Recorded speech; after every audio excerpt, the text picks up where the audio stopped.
for free speech. See you tomorrow.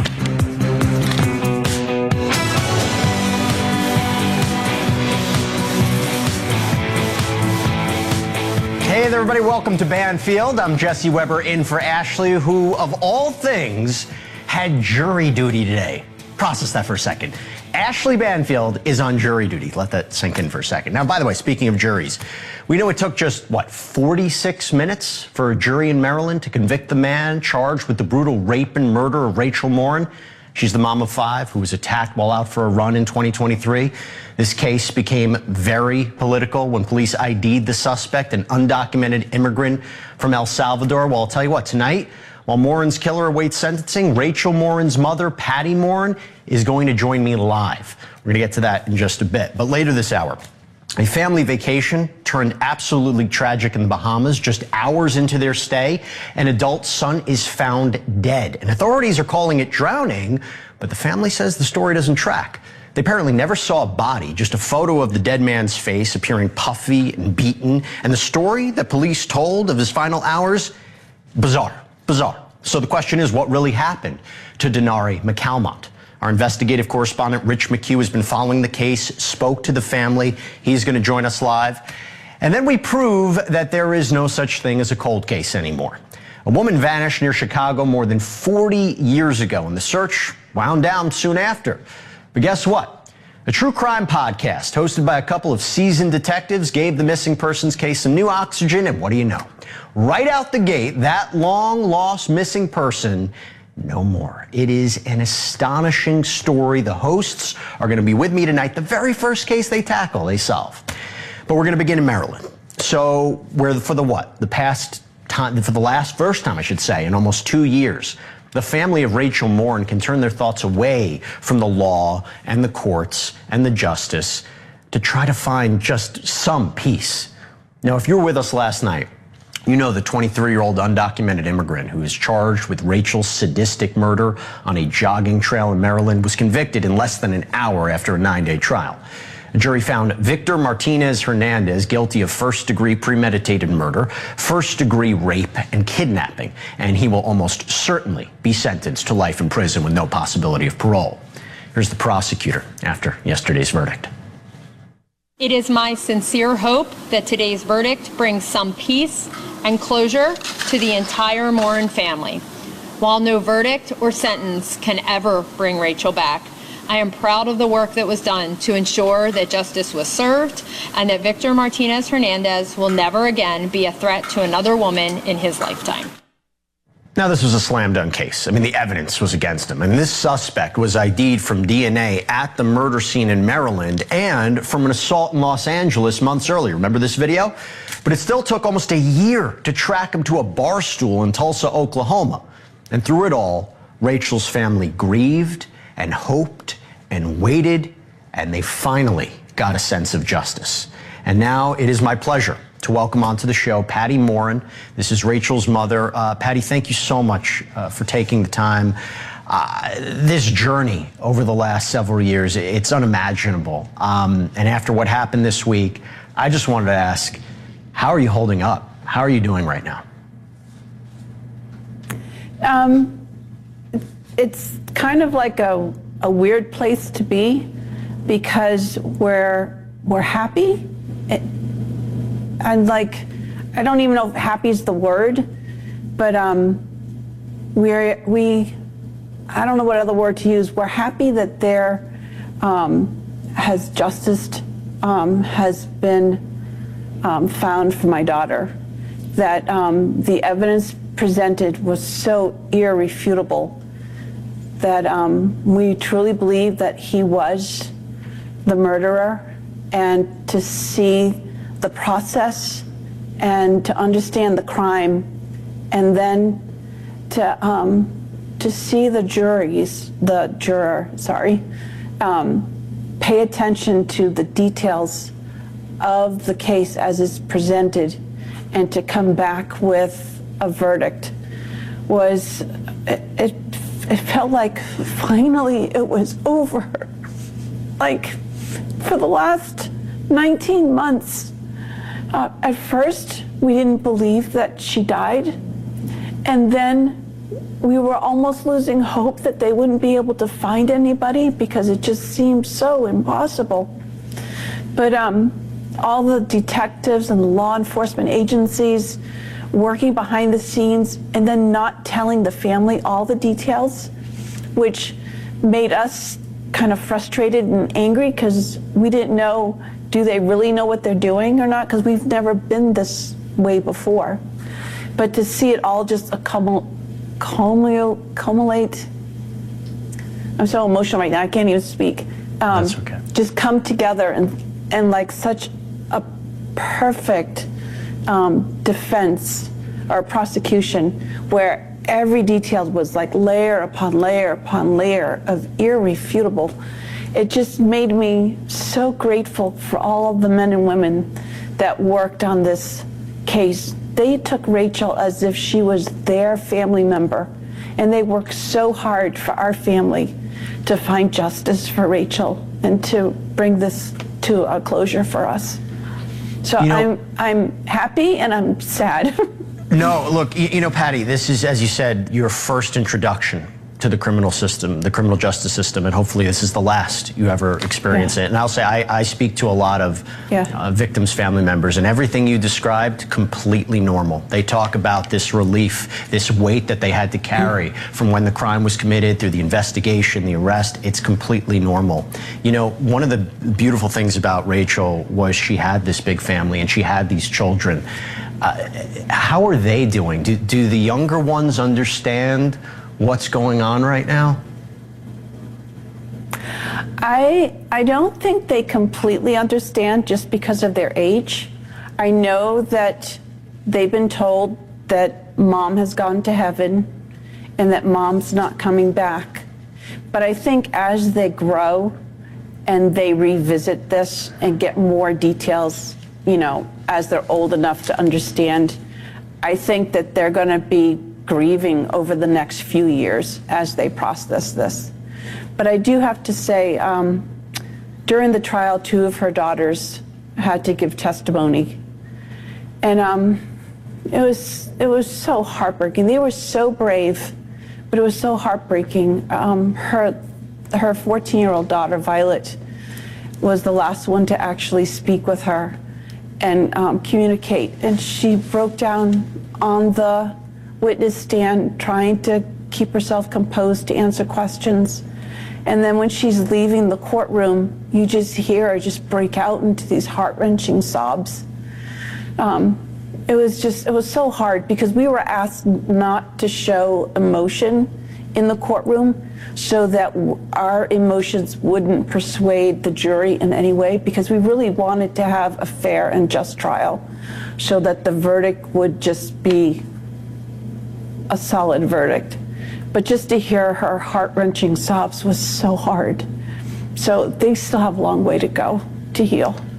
That testimony was incredibly difficult because not only are they talking about the loss of their mother, they're talking about the last time they spoke to her and also trying to get a hold of her. And that sense of fear. It was really, really difficult to hear that testimony. There was a word you used before. You said how the evidence was irrefutable. I couldn't agree more. From a legal point of view, I'm an attorney. This was a slam dunk case in my perspective. I said it day one of this trial. But when you hear the defense, you hear them putting forward the defenses, right? The idea here, there was no motive. He didn't know Rachel, that a witness allegedly saw this mysterious man in the woods. Look, he's entitled to a defense, and they put one on. What was your reaction to those defenses? Well, my first reaction was that these folks that are defending the defendant probably have never walked the trail, because if they had, they would have known the position of the son, which the prosecutor, Allison Healy, she did such an excellent job. She brought out that the witness, when he turned around to see the man in the woods, he was actually looking into the sun. So the person that he saw in the woods would have had sunlight on his face, which would have made his features lighter. And he was also up on like a little knoll, so it would have made him taller. And so Allison brought that out after the fact. But And then the other one was, remind me again what the other one was. Well, there was no motive. He didn't know who she was. You know, there was no connection to her whatsoever. And by the way, from a legal point of view, you know, prosecutors don't have to prove that there is a motive, but they said there was no connection. He had no reason to do this. But I mean, they showed a straight line from the tunnel to where the watch was on the trail to the shovel that they found to the house he was living in. So, do men need a motive to kill? No. Sometimes it's just in their hearts to do. I never believed that men were totally evil, but this is the first time that I really think that I have seen an evil person. It is just, it's frightening. And he lived here in Bel Air among us even after her murder. And we have, what, 20 million people, illegal immigrants in the country now? And they say 1.4 million of them are criminals with detainers that they want to leave. So it just, if they don't have a motive and they don't need a motive, they just do it. Let me ask you about that, Patty. Because let me ask you about that, really, because there's so much talk right now about what his punishment should be, right? I mean, it seems set in stone that he's probably going to be facing life in prison without the possibility of parole, no death penalty on the table. First, let me start there. If the death penalty was on the table, would you be advocating it? Would you be advocating for it in this case? That's a hard question for me, only because I do think that if you commit a murder and you do it without reservation, and he did it premeditatedly, that should be on the table, because he willingly, purposely took a life. And I think that if the death penalty was a standard across all the United States, that there would be less crime as far as murder, because people don't want to lose their life. People are going to do everything they can to fight to live. I know my daughter did. But a part of me also thinks that, you know, I'm a Christian, and this may sound terrible to some people, but there's a verse in James and it says, mercy rejoices against judgment. And for this man to have life in prison without the possibility of parole, he'll still have more than my daughter has. He'll have breath in his lungs. He'll have family. That's more than we have. So I'm conflicted. Part of me thinks that the death penalty should be in place, but in Maryland, it's not an option. Well, there is this conversation right now, and look, his life will not be easy behind bars. There is this conversation about whether or not the most violent criminals in this country should be sent to another country, like El Salvador, where the prison system is much worse, to serve out their days. You think that would be a good punishment for him? You think that would be appropriate punishment for him? I think that is probably not an option, just because he was tried here in Maryland, and it was an excellent judge in the case. She was very fair, and she did everything by the book. So I think whatever she ends up sentencing, this is poor English. I'm so emotional right now. I'm trying to control myself. No, I completely understand. I think whatever sentence that she gives will be appropriate for the crime. And if he does get life in prison without the possibility of parole, at least we'll know he's in America, and we'll know that he will stay behind bars. Right. If you take and send them to another country, all that has to do is be some kind of a upheaval in that country, and things can change. That's fair. That's fair. I understand that. Before I let you go, Patty, 1 minute left. Just what would you like everyone to know about your daughter, Rachel, as we conclude this chapter in her story? Rachel was a very loving person. She had compassion on everyone. She accepted people at face value. She was very authentic. And she's somebody that is going to be greatly missed.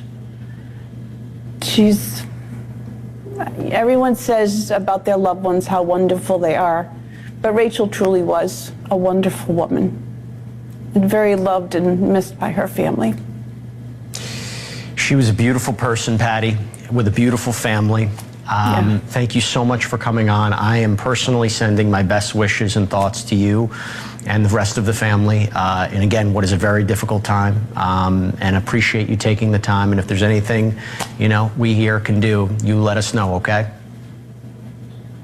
I will. Thank you so much for the invitation. You got it. Now, before we move on, something else we got to talk about.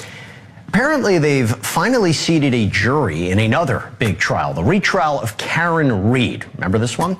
Big group, 12 members, 6 alternates, split evenly between men and women. Reed, as you know, is charged with killing her Boston police officer boyfriend with her SUV on a snowy night in 2022. Her first trial ended in a mistrial.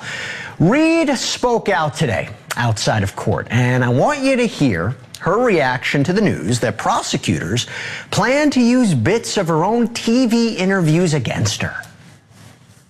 How do you feel about Hank Brennan planning to use your interviews in his opening statement? Come at me. That's what your dad said. Like your dad. I may have seen it. I would not have said anything that I wouldn't say again. Are you You'd pleased? like to have more time than openings Tuesday. Did you guys originally hoping to get more time? We're ready right now. Are you happy with these jurors, these 9 men and 9 Very women? pleased, You've seen absolutely. them Yep, up and I close, believe what do you they're think about them? truthful and they were questioned thoroughly. So I have confidence in that. Come at me. This is a homicide trial. Opening statements are set for 1 week from today, April 22nd, and we will be following it. Now, it was just last month that we were all in on the case of a U.S. college student who vanished in the DR, the Dominican Republic, who, by the way, still hasn't been found. And now a Maryland family is living a similar nightmare, a weekend getaway in the Bahamas ending in death on Paradise Island. His face is damaged. His teeth has a lot of fraud. His hair that he normally takes so much pride in. He spent a lot of money in my products. He takes a lot of pride in his hair, full of sand. That tells me they beat my son down in that sand. I need justice for my baby. I need justice. Our Rich McHugh spoke to the family of a young man who police say drowned. So why did his body possibly show something so much worse? Stay with us. I'm Leland Vittert, and you're listening to NewsNation, news for all America. To find NewsNation on your screen, go to joinnn.com. Weeks ago, the State Department updated its travel advisory for the Bahamas. It was at a level 2 already, which means exercise increased caution. The update noted some particular risks due to crime, specifically armed robberies, burglaries, sexual assaults. And I should note that France, Denmark, Belgium, Greenland, tons of other countries, they also have level 2 advisories as well. But the McCalmont family of Bowie, Maryland, chose the Bahamas for a weekend getaway on April 4th. And the Bahamas is where 23-year-old Denari McCalmont died. It happened at or near the famous Atlantis Resort on Paradise Island. Around 8:30 on the night that they arrived, the family was at dinner when Denari decided to go get his jacket from the room and check out the casino. But he didn't come back. And when his parents tried to reach him later, they couldn't. Around 2 a.m., police informed the McCalmonts that Denari had gotten into some sort of altercation and had apparently spat on some restaurant workers. The police said he was okay, but his terrified parents still couldn't reach him. So they went out looking for themselves. And later that morning, police found Denari dead. But the family says they still haven't been told where. Police never took the McCalmonts to see and identify the body. Instead, they apparently showed them a photo which looked to them as though their son had been beaten. Now, on April 9th, the Royal Bahamian Police announced that Denari died by drowning, adding that foul play is not suspected at this time. But Denari's family is increasingly suspicious and fears potential evidence could disappear before the truth comes out. His face is damaged. a lot of fraud. His hair that he normally takes so much pride in. He spent a lot of money in my products. He takes a lot of pride in his hair, full of sand. That tells me they beat my son down in that sand. I need justice for my baby. I need justice. Investigative correspondent Rich McHugh is on this case, spoke to Denari's family at length. Rich, so good to see you. Thanks for taking the time. So what did you learn from the family?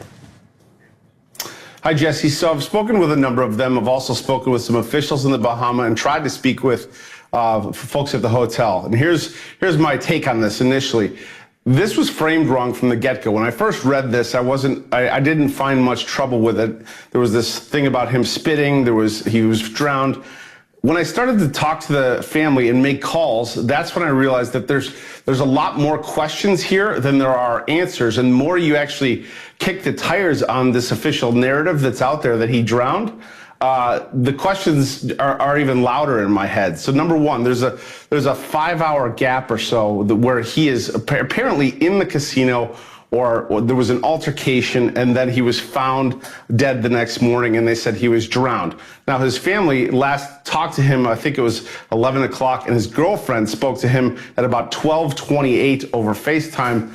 But there's this gap in this narrative that he spit on someone and then he was found drowned. To me, it's too coincidental. And when I've asked about that, they're not giving really any answers. We don't know where his body was found, and there's more details. But I spoke to his cousin, Jasmine George. She's really well spoken, and she puts a lot of this into context for us. I spoke to her earlier. Take a listen. We have repeatedly asked to see the location where the body was found. We have no idea where it was found. We have asked for security footage from the night that he disappeared. That has not been provided to us. Denari's mom actually reached out to Atlantis on the 8th, and she told me that she has not heard back from them. We have asked, of course, we weren't even allowed to see the body until, I believe, last Friday, a week after his passing. I just feel like these are things that should be honestly provided to us upon request, just so we can piece together what happened to our loved one. With all my heart, I believe that something untoward happened to Denari on Atlantis' grounds. And I believe that they are not sharing with us the nature of that incident. So, Jesse, these are very simple questions that authorities there and that the hotel staff could answer, but they're not. And that for me, as a reporter, that raises so many other questions. Why wouldn't they just turn this information over? And for me, as an attorney and legal analyst, I have so many questions about, police might want to be kind of tight-lipped about investigation, but some of this feels so odd. Talk to me about the injuries they say they saw, because, right, they don't believe he drowned. It can't just be because, there was missing food, they didn't say where the body was, or there's oddities in the investigation. What are they saying about his injuries? Well, I spoke to his mother. She was the only one who was allowed to see him. And mind you, she was only allowed to see his face. And this was after repeated requests, after days of asking to see her son's body, which, as you can imagine, would be tough enough. But she wanted to see. She said there was a laceration of sorts on his jaw. She saw puffiness, I want to say, on the right side of his face. And I asked, to his mother, Michelle, what troubles you about this narrative about drowning? And she said, when they said that he was at the beach, they found him at the beach, that caused the most alarm in my head, because she said, Denari can't swim. He would never have gone to the beach in the first place. And so when they said that's where they found him, she said, I didn't believe it. And I understand you spoke to Jasmine, right, about the fact that they didn't see his body. They weren't allowed to see his body. They weren't told exactly where he was found. What did she say?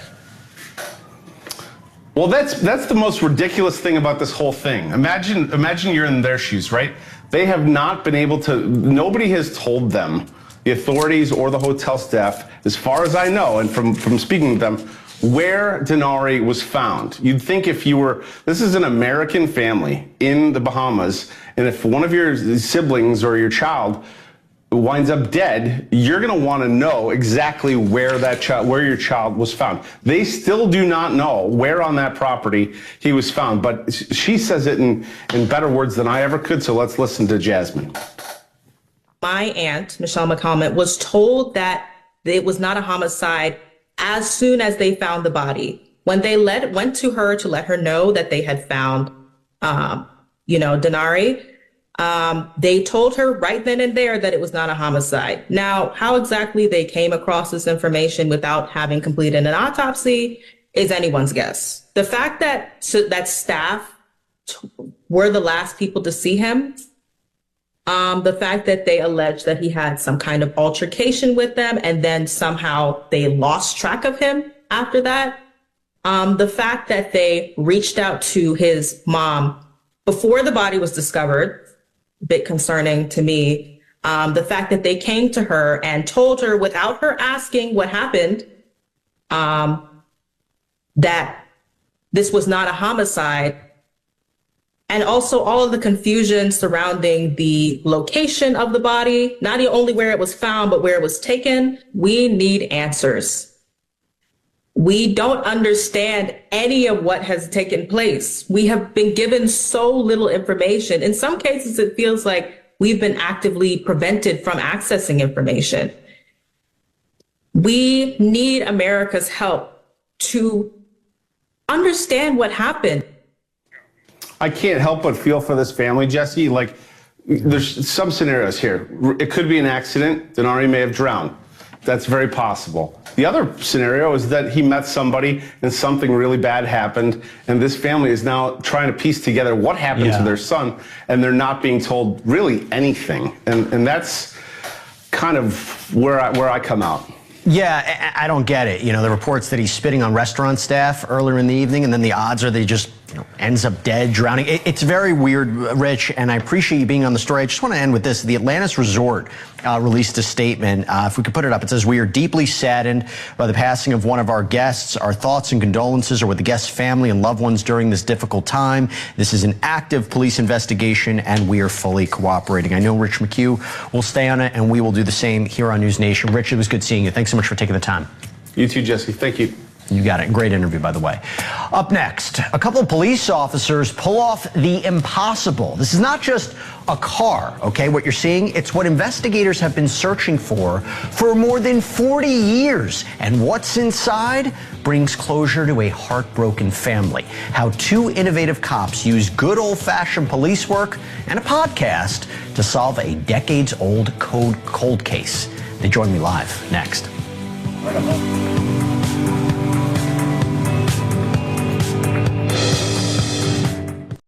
You're listening to Banfield on NewsNation's audio stream. Available 24/7 on the NewsNation app, or just say, "Alexa, play NewsNation." 2 years. That is a long time for somebody to be missing. In fact, tomorrow, April 16th, is the very date back in 1983 that marked the last time Karen Scheepers was seen alive. She was 23 years old, hanging out at a bar with some people that she worked with at a bank near Chicago. And at about 1 in the morning, Scheepers got in her car, headed toward home, never arrived. Police used every tool, technique they had at the time to try to find her, but after a couple of months, they had no leads, they had no clues, no hope of finding Karen Scheepers without a miracle. Turns out that miracle was coming. It just had to take 4 decades. Just this year, back in January, the police department in Elgin, Illinois, launched a true crime podcast hosted by 2 real detectives, hoping to get fresh eyes on some old and very cold cases, beginning with Karen Scheepers' disappearance. And amazingly, tips just started pouring in. The podcast detectives went to work. And the very first cold case mystery they spotlighted, mystery no more. Divers found and pulled Karen Scheepers' car from a river 6 miles from the bar where she was last seen 42 years ago. And yes, her remains were inside. I'm joined now by the heroes of this case, Detectives Matt Vartanian and Andrew Houghton from the Cold Case Unit of the Elgin, Illinois Police Department. Together they host the podcast called Somebody Knows Something. How appropriate is that title? Thank you so much. And Elgin, sorry, my fault. Elgin, I apologize. Thank you for Forgive me. Matt, I want to start with you. Thanks so much for coming on. Matt, I mean, this episode drops in January. 2 months later, you solve the case. I mean, where do you go from here? That's a major breakthrough. Yeah, we are in the process. We still have a couple months left of this case, so we have roughly 3 to 4 additional episodes that we're going to continue with this case just to try to get additional answers for the family the best that we can. And then we're going to take a breath and just try to figure out what's next for us. You know, we want to make sure, you know, as we said, the family deserves these answers, so does Karen, so let's get the answers if we can do that. It's just a matter of waiting on a few different things with the case. And I want to pull this up. We have the moment when the car was actually pulled from the Fox River. We'll show it right here, because my understanding is you were both there. And you, when you looked at that, you were giving Karen's family personal items you found in the car. What was that like for the family? And what was that like for the two of you for this moment? Yeah, I think it was a pretty emotional moment for everyone. I mean, being able to give some of those items back to her mother, who's 90 years old, was just really great. It was a nice way to kind of bring everything full circle. We were able to give her mother a birthstone ring that Karen wore every day, and the 1977 class of Sycamore High School tassel, like the metal part of her tassel that was hanging from the rearview mirror. We recovered those items, so we were able to give them some things to kind of remember her by. So that was really great. And it gave him a sense of closure. My gosh. Matt, what was different this time? Why was it solved in 2025 as opposed to 1983? And let me ask you this. Any theories about what happened to Karen? Yeah, so we wanted to be as thorough as we could be with this case. We took it over roughly about October of last year, and we always knew that we were going to search the bodies of water. When we knew that she was at the bar, that was the last confirmed location that she was at. We knew that her house was on the east side of Elgin. So when we looked between those 2 points, we knew that there were several bodies of water in between them, the biggest being the Fox River. We had no official documentation in our case file that showed that there was ever any type of bodies of water that were being searched or anything like that. And Matt, do you have an idea of what happened to Karen? You have a theory? Yeah, so we are still looking into that. We had a Toyota master technician come out and look at the vehicle. We had some of our accident reconstructionists look at the vehicle as well. So we're waiting on those reports. We're also waiting on the reports from the coroner's office as well. So once we get those reports and we, kind of have a better idea of, what we think happened, we want to be able to rule out things that we definitely think didn't happen as well. So we want to be able to, make sure we have everything in front of us before we can make that, determination, because that's what the family really deserves that, It's been 42 years. I mean, her mom is 90, to be able to give her some closure to this is just truly, it's profound for both of us. And Andrew, how did the podcast help in all this? So our chief came to us with the idea of doing a podcast. Neither of us had ever done that. So it was kind of a apprehension, I guess, initially, kind of, hey, I guess we can try this. And so we did. And I think a couple of ways the podcast helped was initially it generated some tips because it was a different way of doing things. It helped us get people that maybe worked with her that were never spoken to or remembered her in different capacities. It also allowed media in the area to kind of pick up our story of what we were doing because it was something that was unique. And so we generated tips that way as well. People that saw us on different regional, news, newspapers, things like that, because we were doing this podcast, media outlets kind of thought that was an interesting thing and picked that up as well. So those were helpful ways for us to get information. And Andrew, was it those tips that led you to say, hey, let's contact the dive team? Yes and no. So we had a retired officer, Mike Goff, who had followed this group called Chaos Divers. They self-fund and take donations only. They don't charge law enforcement. They don't charge families. They do this for the right reasons. They just come out and help. So he had put us in contact with them. But some of the tips we got regarding the different routes that she could have potentially taken, we talked with people in her neighborhood that said one of the routes that we had identified as possibly being one that we thought she could take was definitely a route that was well known for people in the area. It was an area that would potentially flood. We got a lot of information about like where fencing was and things like that at that time from people who had listened to the podcast. So that was really helpful. And then hooking us up with Chaos Divers, we had looked at 6 different theories of what we thought could have happened to Karen in our case as we walked through the podcast. One of those theories was that she potentially crashed into a body of water or somehow her car ended up in a body of water. So that was something we were always going to look at. Right. But getting information from people helped us kind of dial in where we want to do that. Matt, real quick before I let you go, what are you going to do next? The Zodiac killer? I mean, you guys you just solved this major one. What's the next case? Yeah, we're going to go through our case file. It's more than likely probably going to be a homicide. With this case, Karen's case was such a unicorn for us because we didn't know what happened. There's so much that we could put out there because we didn't know if it was an accident, if it was something intentional or something in between. So we just wanted to be transparent. And that was the goal. Like, it was never to be exploitative of this case or any of the cases that we'll do in the future. Sure. We just want to get the answers for the victims and the family as well. So we're going to take a couple months and we're going to take a look at that. Well, listen, great work. Congratulations on the podcast. Congratulations on solving this. And I know the family must be so appreciative. Detectives Matt Vartanian, Andrew Houghton, thank you so much for taking the time. Thanks for having us. We appreciate it. You got it. And the podcast is called Somebody Knows Something. It's available everywhere where you get your podcasts. And by the way, Karen's funeral service is tomorrow, exactly 42 years to the day since she went missing. And the detectives, I believe, will be there. Still to come, one mystery that nobody seems to be able to figure out is why so many high-profile, ultra-violent crimes happen in the month of April. Yeah, it's a real thing. The Columbine school shooting, the Waco siege, one other infamous attack that happened on this very date you might not be thinking of. You know what it was? You find out next.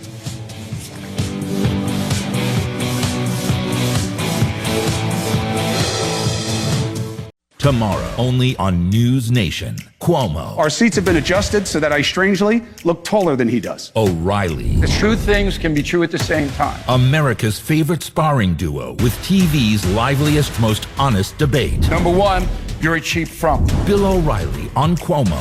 And number two, I'm much better dressed than him. So that you just have a tie on. True. Tomorrow at 8, 7 Central. You have a tie on that goes with nothing else. Only on NewsNation.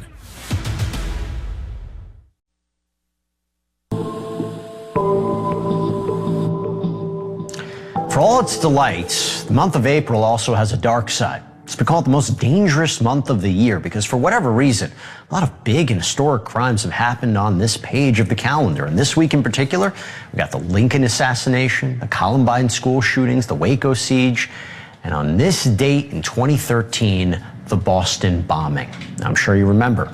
Brothers Tamerlan and Dzhokhar Tsarnaev planted 2 homemade bombs near the finish line of the Boston Marathon. The blast killed 3 people, wounded hundreds more, including a dozen who lost limbs. Here's a look back at how our friends at the Associated Press covered the attack and the hunt for the suspects. Police converged on a neighborhood just west of Boston hours after a police officer was shot and killed on the campus of the Massachusetts Institute of Technology.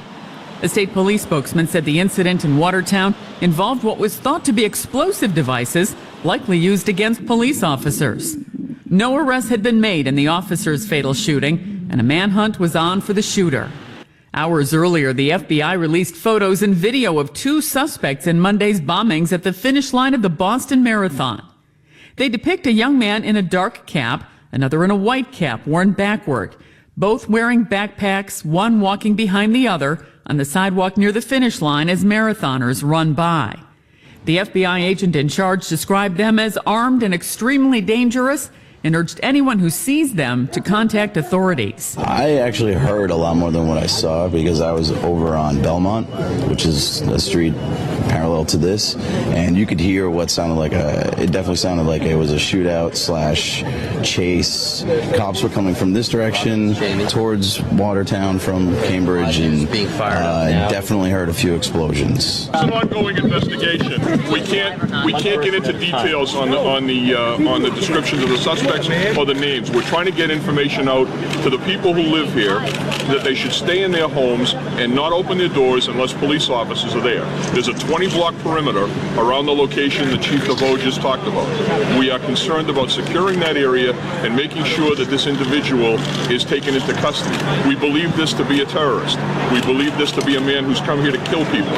We need to get him in custody. Prosecutors have what many people consider to be a treasure trove of evidence against Mr. Tsarnaev. They have hand-scrawled writings inside the boat he was captured in which he condemns the U.S. for its wars in Iraq and Afghanistan and basically indicates that this attack was retaliation for those actions. Prosecutors also have a video, a surveillance video from the scene of the bombing, which they claim shows Mr. Tsarnaev putting down a backpack near the family of 8-year-old Martin Richard, who was killed in the explosion.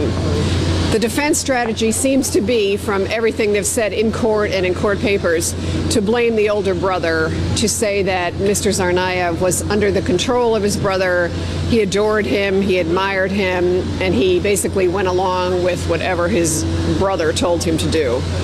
The big question in this case is, will they give this young man the death penalty? The older brother, Tamerlan Tsarnaev, was killed after being confronted by the police. In May of 2015, the jury sentenced his younger brother, Dzhokhar Tsarnaev, to death by lethal injection. He's currently being held at the Supermax prison in Florence, Colorado, the so-called Alcatraz of the Rockies. And by the way, just on a personal note, I remember back in 2013, I was working at my law firm. This is before I even got into the news business, following the search for these suspects minute by minute. It's when I developed my fascination with true crime, that sense of wanting justice, needing answers. For me, this was the case that started it all. Still ahead tonight, it is a storyline worthy of Stephen King. The owner of a shop called Wicked Wonderland busted for selling actual human bones. Now, in her defense, she didn't charge an arm and a leg, but her inventory had to come from somewhere. So police in Florida did some digging, and you won't believe what they found. That's next. This is Allie Bradley. Get my podcast, Bradley on the Border, at newsnationnow.com or wherever you get your podcasts. Name your business Wicked Wonderland. You better make sure you're 100% legit. And sadly, that free advice comes a little too late for a business owner in Florida named Kimberly Shopper, who was arrested last week and charged with buying and selling human bones. It seems among the curios and knickknacks at Shopper's Wonderland were a few items that, if not wicked, were at least illegal. Human rib, $35. Clavicle, $90. Partial human skull, $600. Now, Shopper says on the store's website that she and her co-owner, quote, have a passion for sharing our knowledge and expertise in the anatomy and pathology of all organic beings. And when police came around, she said the bones were educational models, which is legal. Her co-owner, who's apparently her daughter, was more forthcoming, saying the shop had been selling, quote, genuine human remains for years. They just didn't know it was a crime. Big question is, where did it come from? Well, the co-owner said they were bought for private owners. Separate question about who's buying it. But it does become interesting because the story really doesn't end there. When you think about it, police took a few pieces for testing, and these were hundreds of years old. Really fascinating case. Maybe we'll talk about it another time. That's all we have for you.